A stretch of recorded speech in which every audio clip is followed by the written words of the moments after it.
Bleach chapter 530, Everything But the Rain, OP3, Dark of the Moon. This is turning into Diacide, isn't it? Also, the title Dark of the Moon, same title from Transformers 3 movie.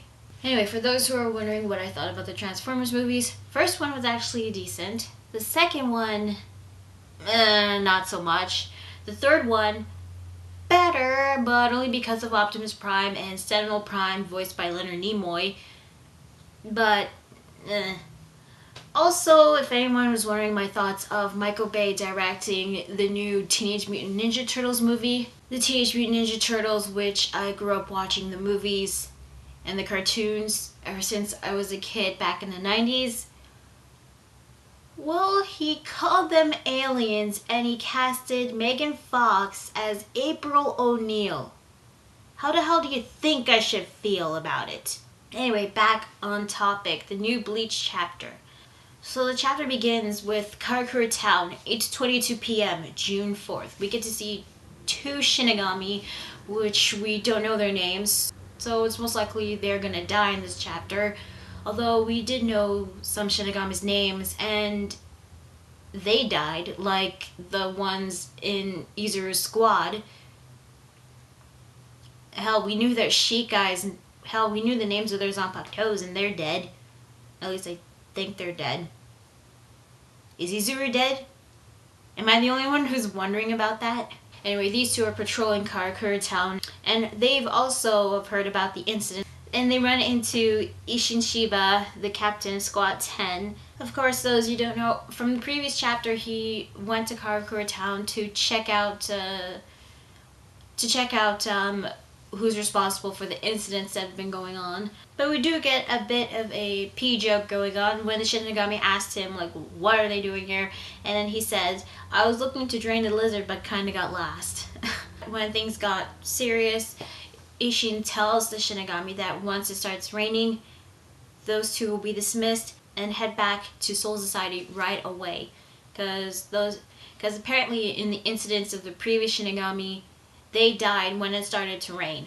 Now, after that, we on the bottom three panels, we do get to see these lines of like somebody disappearing. It could be the mysterious hollow that has been causing these incidents. We cut back to 14 minutes later, on the same day at the Ishida residence. Yes, we're gonna see Uryu Ishida's family. We actually get to see Misaki for the first time as, I believe, a teenager or young adult. The way she's acting, it kind of reminds me a bit like Orihime, not because of the appearance, but because of how she's acting, her personality. I mean, she was a bit ditzy, she seemed to be happy most of the time, so I don't know if that's much of a coincidence. I'm not into the pairing wars that's been going on in Bleach. I don't know if there even is a pairing war. I'm just stating what I'm seeing. So Misaki is staying at the Ishida residence, talking with her auntie. I don't know if that really is her aunt or not, but it's called auntie on the translation here. She was asking Misaki how's school, and then Misaki tells her that she was looking forward to her commute to school every morning, and that she recently stumbled upon the fact that you can get a second helping of pickles and cabbage during lunch. Yeah, another trait with Orihime. She seems to be liking food a lot. Now later on, the auntie that Misaki was talking to turns out to be Ryuken's mother. So, but I don't think we know her name at the moment.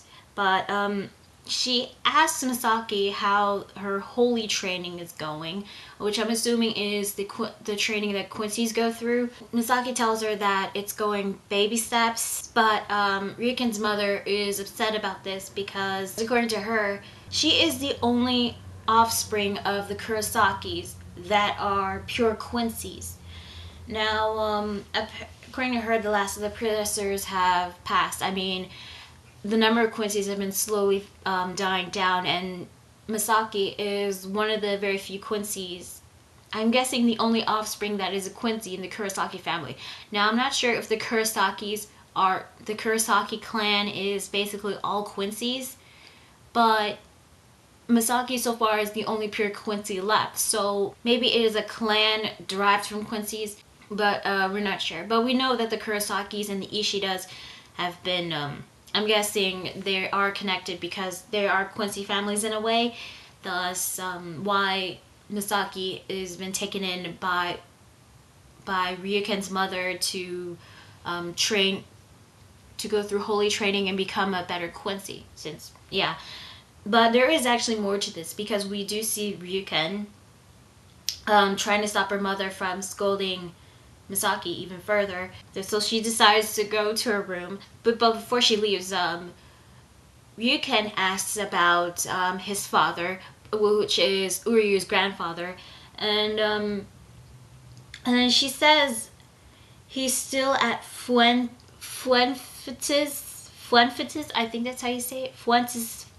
Fuentes Feld, which is apparently is fifth field in German, I believe.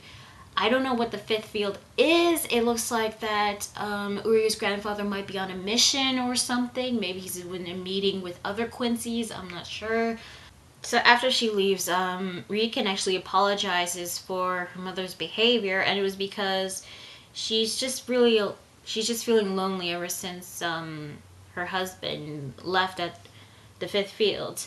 But Misaki was actually telling Ryuken, or should I say Ryu-chan, based on what she said, that don't blame her. There's nothing to worry about. I'm fine, etc., etc. So when she was done her dinner, when she finished her dinner, she was gonna leave, and then I'm not really sure, but it looked like she was flirting with Ryuken, which I thought was kind of weird. But then later on in the chapter, it explains it kind of. Then we meet the maid Katagiri, who's talking to Ryuken about Misaki. Now, the reason why Misaki was brought to the Ishida residence was because she wanted to maintain the sanctity and purity of the Quincy bloodline, and apparently these two are in an arranged marriage. These two are engaged.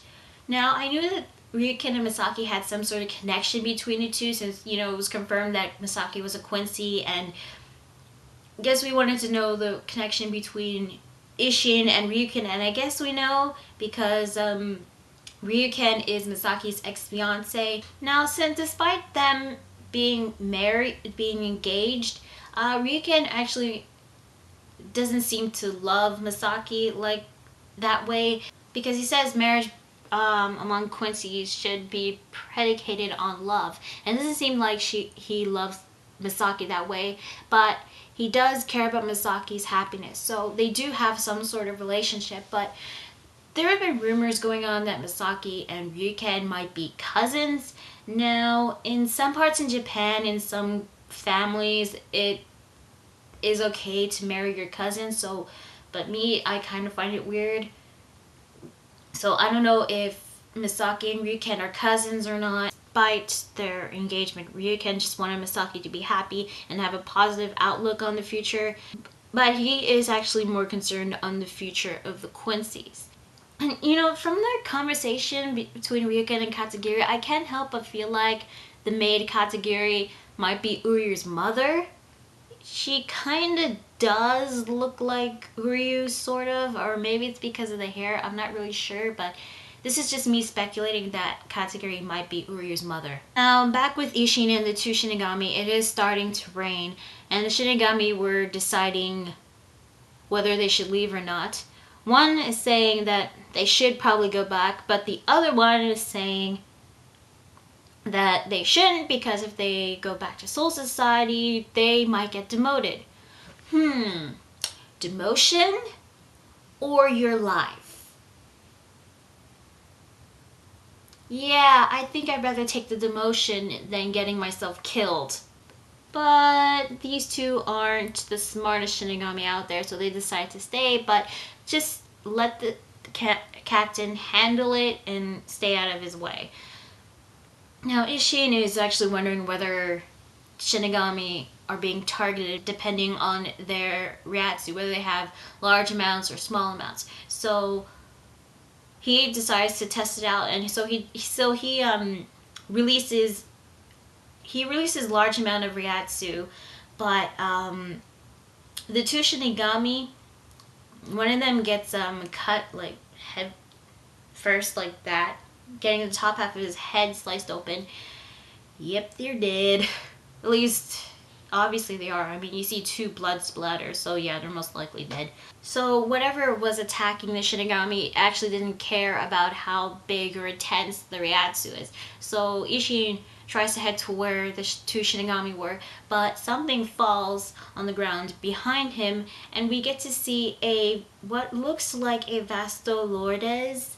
Well, it's definitely a hollow, but it looks quite familiar. And that is where the chapter ends. So that is Bleach chapter 530. This was actually a pretty good chapter. A lot better than the previous chapter, honestly. Now, for the first time, we actually get to see Misaki as a young teenager, I believe. Or young adult, I'm not really sure. Now, yeah, her personality and her appearance is quite similar to Orihime. I'm just not sure if that's really a coincidence or not. Now, I wasn't expecting Ryuken and Misaki's connection to be that they're fiancés. I guess that probably explained like Ishin and Ryuken's connection, but then again, we don't know how their relationship is going as of yet. We know that Misaki and Ishin first met when that Vasto Lourdes hollow attacked Ishin. Now, judging from the beginning of that flashback when it started, that hollow might either have been killed by either Ishin or Misaki or both, or it could have escaped. And there is some speculation whether this is one of Aizen's hollow experiments. It might be, considering the way it looks. I mean, I wouldn't be surprised if Aizen was involved. Honestly, I wouldn't. But the thing is really surprising is how the hollow looks. Now, its hands are shaped a lot similar to Zangetsu's Shikai sword. Not only that, but the mask and the hair and the horns look awfully familiar to Ichigo's Vasto Lourdes transformation when he fought against Ukiura. Is that a coincidence? We don't know yet. But I guess probably speculating that it might be a coincidence. Maybe the essence of that hollow was emitted to Misaki right after the attack, and then it eventually emitted to Ichigo. Maybe. I mean, it would probably explain Fullbring, because if I recall, you get your Fullbring powers if before you're born, when your mother gets attacked by a hollow.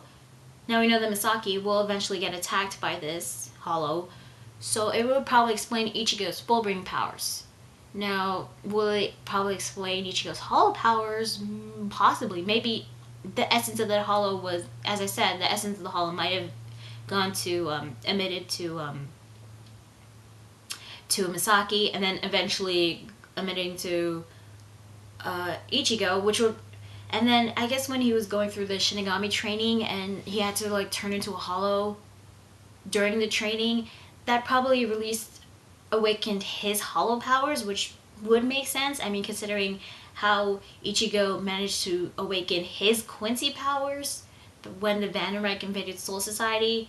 Yeah, so there is a lot of theories going on, a lot of speculations. Unfortunately, the next Bleach chapter won't come out this week. It will come out next week, however. The funny thing is, when Naruto goes on break, Bleach is released. But when Bleach is on break, Naruto is going to be released. So, yeah. But overall, the flashback so far, so good. And I'm looking forward to more. And probably seeing Ishin fighting with his Zanpakuto. Maybe we get to see his Shikai, which we know it's called Engetsu. So I don't know if it's quite similar to Ichigo's Zangetsu, but we might see for ourselves. But before I go, I just want to say, for the guys who commented on my Bleach review, my Bleach marathon review, they've told me that apparently the flashback takes place after the Turn the Pendulum arc, because you get to see Aizen in his captain outfit, which I did not pay close attention seeing that. I guess I forgot to admit that, and I wasn't actually sure whether it took before or after the Turn the Pendulum arc, but it turns out to be after that arc. So for everybody who's been telling me that, thank you. I appreciate it, and now I know. So that is Bleach chapter 530. I'm Luis Brown 27, and I'll see you guys later. Bye.